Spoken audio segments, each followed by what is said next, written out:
എല്ലാവർക്കും സമാധാനവും സൗഭാഗ്യവും. ഫ്രാൻസിസിന്റെ ജീവിതം നമ്മൾ പരിശോധിക്കുമ്പോൾ ഒരു കവിത വായിച്ചത് ഓർക്കുകയാണ്.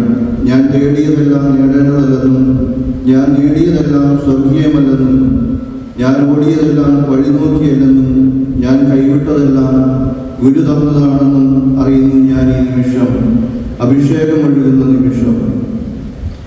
വിശുദ്ധ ഫ്രാൻസിസിന്റെ ജീവിതം നമ്മൾ പരിശോധിക്കുമ്പോൾ അദ്ദേഹം തിരിച്ചറിഞ്ഞ വലിയൊരു കാര്യമാണ് ഞാൻ തേടിയതെല്ലാം നേടേണ്ടതല്ല എന്ന്, ഞാൻ നേടിയതെല്ലാം സ്വർഗീയമല്ല എന്ന്, ഞാൻ ഓടിയതെല്ലാം വഴി നോക്കിയല്ല എന്ന്, ഞാൻ കൈവിട്ടതെല്ലാം ഗുരു തന്നതാണെന്ന് അറിഞ്ഞ നിമിഷം. ആ ഒരു അറിവാണ് അദ്ദേഹത്തെ തൻ്റെ ഈ ലോക ജീവിതത്തിലെ എല്ലാ സന്തോഷങ്ങളെയും മാറ്റിവെച്ചുകൊണ്ട് ദൈവത്തിൻ്റെ വിളിക്ക് കാതോർക്കുവാനായിട്ട് അദ്ദേഹത്തെ സഹായിച്ചത്. അദ്ദേഹത്തിൻ്റെ വഴിതെറ്റിയ ഓട്ടം നഷ്ടപ്പെടുത്തിയത് ദൈവം തന്ന നന്മയാണ് എന്ന് അദ്ദേഹം തിരിച്ചറിഞ്ഞു. നമുക്കറിയാം, 1182 ജനിച്ച് 1226 മരിച്ച് കേവലം 45 വർഷം ഈ ലോകത്തിൽ ജീവിച്ചുവെങ്കിൽ ഏകദേശം ഒരു 25 വർഷത്തോളം ഈ ലോകത്തിൻ്റെതായ സുഖങ്ങൾ അനുഭവിച്ചുകൊണ്ട് തന്നെയാണ് അദ്ദേഹം ജീവിച്ചത്. എന്നാൽ പിന്നീട് നമ്മൾ കാണുക, അദ്ദേഹം കുടുംബത്തില് പ്രതാപം കൊണ്ടുവരുവാനായിട്ട്, ഒരു മാടമ്പിയായിട്ട് തീരാനായിട്ട് ഇറങ്ങിത്തിരിച്ച അദ്ദേഹത്തിന്റെ ജീവിതത്തിൽ ദൈവത്തിന്റെ ഇടപെടൽ നടക്കുകയും യജമാനെ സേവിക്കുന്നതാണോ ഉത്തമം അതോ ഭൃത്തിനെ സേവിക്കുന്നതാണോ ഉത്തമം എന്നുള്ള സ്വർഗീയ സ്വരത്തിന് അദ്ദേഹം കാതോർത്തു. തന്നെ അവിടെ അദ്ദേഹം വിട്ടുകൊടുത്തു. തനിക്ക് നേടാമായിരുന്നതെല്ലാം, ഈ ലോകത്ത് നേടേണ്ടതെല്ലാം നഷ്ടപ്പെടുത്തിക്കൊണ്ട് തൻ്റെ ഗുരുവിൻ്റെ മുമ്പിൽ തന്നെ സമർപ്പിക്കുവാനായിട്ട് അദ്ദേഹം തയ്യാറായി. യജമാനെ സേവിക്കുന്നതാണ് ഉത്തമമെന്ന് അദ്ദേഹം വിചാരിച്ചുകൊണ്ട് താൻ ഏറ്റെടുക്കാൻ പോയ ദൗത്യം അവിടെ വേണ്ട എന്ന് വെച്ച് തിരികെ പോരുകയാണ്. അതിൻ്റെ ഫലമായിട്ട് അദ്ദേഹത്തിൻ്റെ ജീവിതത്തിൽ ഒത്തിരിയേറെ വേദനകളും ദുഃഖങ്ങളും അദ്ദേഹത്തിൻ്റെ സ്വന്തം പിതാവിൽ നിന്ന് തന്നെ ഉണ്ടായി. എന്നാൽ അദ്ദേഹത്തിന് അറിയാമായിരുന്നു ദിവ്യനാഥന്റെ സ്വരമാണ് ഞാൻ കേട്ടത് എന്ന്. അതുകൊണ്ട് ശരിയായ വഴി എന്താണെന്ന് അദ്ദേഹം തിരിച്ചറിഞ്ഞു. പിന്നീട് നമ്മൾ കാണുക, ജീർണാവസ്ഥയിലായിരിക്കുന്ന ദേവാലയം പുതുക്കി പണിയുവാനായിട്ട് അദ്ദേഹത്തിന് ഒരു ദിവ്യദർശനം ഉണ്ടാകുമ്പോൾ അവിടെ ഉണ്ടായിരുന്ന നശിച്ച് വീഴാനായ സാൻഡാമിയാനോ ദേവാലയമാണ് പുതുക്കി പണിയേണ്ടതെന്ന് അദ്ദേഹം വിചാരിച്ചു. പിന്നീട് അദ്ദേഹം അത് പുതുക്കി പണിയുന്നുണ്ട്. പിന്നീട് അദ്ദേഹത്തിന് മനസ്സിലായി അതല്ല, സഭയാകുന്ന ദേവാലയമാണ് പുതുക്കി പണിയേണ്ടത്. അവിടെ തൊട്ട് അദ്ദേഹത്തിന്റെ ജീവിതത്തിൽ വലിയ മാറ്റം സംഭവിക്കുകയാണെന്ന് നമുക്കറിയാം. ഭൗതികമായ ഒരു മാറ്റമല്ല, അതിനേക്കാൾ ഉപരിയായിട്ട് ദൈവത്തിലേക്ക് അടുക്കുവാനായിട്ട്, ദൈവിക പദ്ധതികളോട് സഹകരിക്കുവാനായിട്ട്, തന്നെ വിട്ടുകൊടുക്കുവാനായിട്ട്, തൻ്റെ ജീവിതത്തിലേക്ക് ഈ ലോകത്ത് തനിക്ക് നേടാമായിരുന്നെല്ലാം ഉപേക്ഷിച്ചുകൊണ്ട് ദൈവത്തെ പിന്തുടരുവാനായിട്ട് അദ്ദേഹം തയ്യാറാവുകയാണ്. അതുകൊണ്ട് തന്നെ അദ്ദേഹം തൻ്റെ ജീവിതത്തിൽ വലിയ വില തന്നെ കൊടുക്കേണ്ടതായിട്ട് വന്നു. തൻ്റെ പിതാവിൻ്റെ മുമ്പിൽ തൻ്റെ ഉടുവസ്ത്രം പോലും ഉരിഞ്ഞു വെച്ചുകൊണ്ട്, ഇനി ഈ ലോകത്ത് എനിക്ക് ഇങ്ങനെ ഒരു പിതാവില്ല, എൻ്റെ സ്വർഗസ്വനായ പിതാവാണ് ഇനി മുതൽ എൻ്റെ പിതാവ് എന്ന് പറഞ്ഞുകൊണ്ട് അദ്ദേഹം പ്രാന്തമായ പ്രദേശങ്ങളിലേക്ക് ഇറങ്ങിച്ചെല്ലുകയാണ്. അത് അദ്ദേഹത്തിന്റെ ജീവിതത്തിൽ വലിയൊരു മാറ്റത്തിന് ഇടയായി. അദ്ദേഹത്തിന്റെ ജീവിതം ആദ്യം കണ്ടവരൊക്കെ അദ്ദേഹം ഒരു ഭ്രാന്തനാണ് എന്ന് അദ്ദേഹത്തെ വിളിച്ചു തുടങ്ങി. എന്നാൽ ഇതൊന്നും അദ്ദേഹത്തിന്റെ ജീവിതത്തെ തിരുത്തുവാനായിട്ട് സാധിച്ചില്ല എന്ന് നമുക്കറിയാം. പിന്നീട് മറ്റൊരു ക്രിസ്തുവായി തീരുവാനായിട്ടുള്ള അദ്ദേഹത്തിന്റെ ആ വലിയ തീഷ്ണത, അതിൽ എത്തുവാനായിട്ട് അദ്ദേഹത്തിന് സാധിച്ചു എന്ന് നമുക്കറിയാം. ദൈവത്തെയും മനുഷ്യരെയും പ്രപഞ്ചത്തെയും ഒരുപോലെ ജീവിക്കുവാനായിട്ട് അദ്ദേഹത്തിന് സാധിച്ചു. എനിക്ക് മുമ്പ് ഉദ്ഘാടനം നടത്തിയ ഫ്രാൻസിസും പറഞ്ഞതുപോലെ ദാരിദ്ര്യവ്രതം അതിൻ്റെ അരൂപിയിൽ ജീവിക്കുവാനായിട്ട് പ്രപഞ്ചത്തിലെ സകല വസ്തുക്കളെയും സഹോദരി സഹോദരന്മാരായിട്ട് കാണുവാനായിട്ട് അദ്ദേഹത്തിന് സാധിച്ചു എന്നുള്ളതാണ്. അപ്പോൾ അദ്ദേഹത്തിന്റെ പാത പിന്തുടരുന്ന നമുക്കറിയാം, നമ്മുടെ ജീവിതത്തിൽ ചെറിയ ചെറിയ കാര്യങ്ങൾ പോലും ചെയ്യുവാനായിട്ട് എത്രമാത്രം കഷ്ടപ്പാടുകൾ അല്ലെ ബുദ്ധിമുട്ടുകൾ നമ്മൾ അനുഭവിക്കുന്നവരാണ്.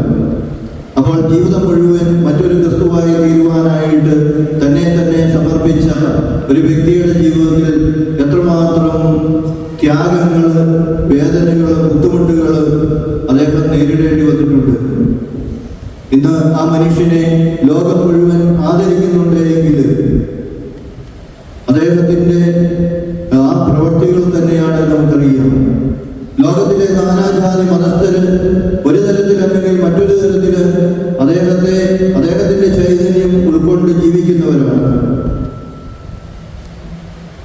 നമുക്കറിയാം, നമ്മുടെ രാഷ്ട്രപതിയായിരുന്നു, മുൻ രാഷ്ട്രപതിയായിരുന്ന അബ്ദുൽ കലാം, അദ്ദേഹം എല്ലാ ദിവസവും ഫ്രാൻസ് പിതാവിന് സമാധാന പ്രാർത്ഥന ചൊല്ലിക്കൊണ്ടാണ് അദ്ദേഹം തന്റെ ജീവിതം ആരംഭിച്ചിരുന്നത്. അതെല്ലായിടത്തും അദ്ദേഹം പറയുമായിരുന്നു. അദ്ദേഹം ഒരു മുസ്ലിം സഹോദരനായിരുന്നു നമുക്കറിയാം. അപ്പം എല്ലാ തരത്തിലുള്ള വ്യക്തിത്വങ്ങളെയും സ്വാധീനിക്കുവാനായിട്ട്, എല്ലാ മതവിഭാഗങ്ങളെയും സ്വാധീനിക്കുവാനായിട്ട്, എന്തിന് നിരീശ്വരവാദികളെ പോലും സ്വാധീനിക്കുവാനായിട്ട് വിശുദ്ധ ഫ്രാൻസിസിന് തന്റെ ജീവിതം വഴി സാധിച്ചു എന്ന് നമ്മൾ മനസ്സിലാക്കുക. അപ്പൊ അദ്ദേഹത്തിന്റെ പാത പിന്തുടരുവാനായിട്ട് ഇറങ്ങി തിരിച്ചവരാണ് നമ്മളെന്ന് ഓർക്കുക. അതുകൊണ്ട് തന്നെയാണ് ഫ്രാൻസിസ് ഇപ്രകാരം പറയുന്നുണ്ട്: ഇന്ന് ഞാൻ സ്നേഹിക്കും ദൈവത്തെയും ദൈവം സ്നേഹിക്കും സകലത്തെയും. ഇന്ന് ഞാൻ സ്നേഹിക്കും ദൈവത്തെയും ദൈവം സ്നേഹിക്കും സകലത്തെയും എന്നുള്ളത് ഫ്രാൻസിസിന്റെ ജീവിത നിയമം തന്നെയായിരുന്നു. അപ്പൊ തന്റെ ജീവിതത്തിൽ അദ്ദേഹം മുഴുവനായിട്ട് അദ്ദേഹം തന്നെ സമർപ്പിച്ചു. നമുക്കറിയാം, കഴിഞ്ഞ വർഷങ്ങളിലായിട്ട് 2023 അദ്ദേഹം പുൽക്കൂട് നിർമ്മിച്ചതിന്റെ 800-ാം വർഷം നമ്മൾ ആഘോഷിക്കുകയുണ്ടായി.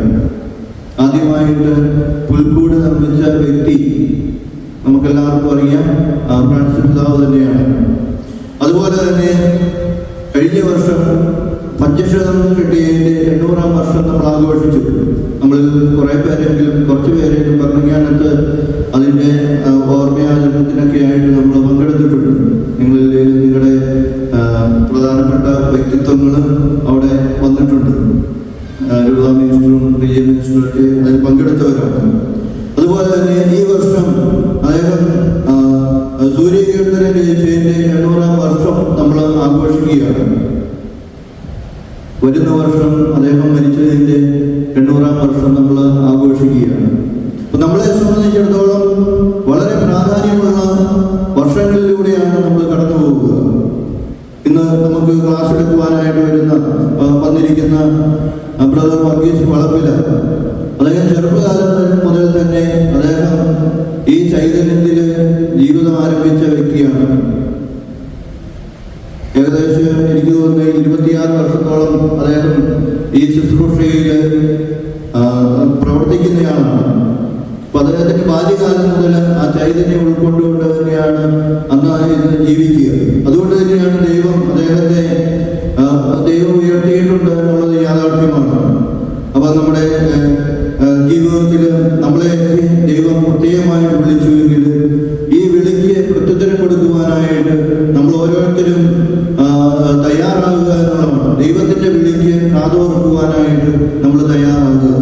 ഫ്രാൻസിസ്കൻ ചൈതന്യം എന്ന് പറയുക നമ്മൾ ഏറ്റവും എളിയവനായി തീരുവാനായിട്ടുള്ള വിളിയാണ്.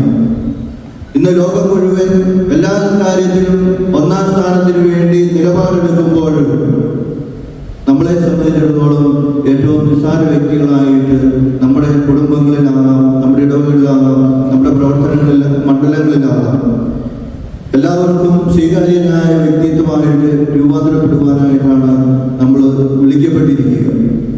നമ്മൾ റിയാക്ട് ചെയ്യുന്നതിനേക്കാൾ ഉപരിയായിട്ട് പ്രൊവാക്റ്റീവായിട്ട് പ്രവർത്തിക്കേണ്ടവരാണ്. നമ്മുടെ ജീവിത ലക്ഷ്യവും ജീവിത നിയമവും. അപ്പം എല്ലാത്തിലും എളിമപ്പെട്ട് ജീവിക്കുമ്പോഴാണ് ദൈവത്തിന്റെ ചൈതന്യത്താൽ അറിയപ്പെടുവാനായിട്ട് നമുക്ക് സാധിക്കുക. അതുകൊണ്ടാണ് ഈശോ പറയുക, നിങ്ങളിൽ ഒന്നാമനാകാൻ ആഗ്രഹിക്കുന്നവൻ എല്ലാവരുടെയും ശുശ്രൂഷകനായിരിക്കും.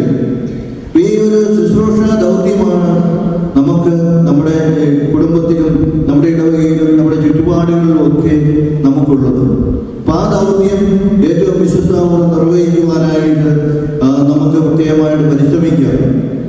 പൗലോസ് പറയുന്ന പോലെ ദൈവത്തിന്റെ ശക്തമായ കരുത്തിൻ കീഴിൽ താഴ്മയോടെ നിങ്ങൾ നിൽക്കുകയും തക്ക സമയത്ത് ദൈവം നിങ്ങളെ ഉയർത്തും.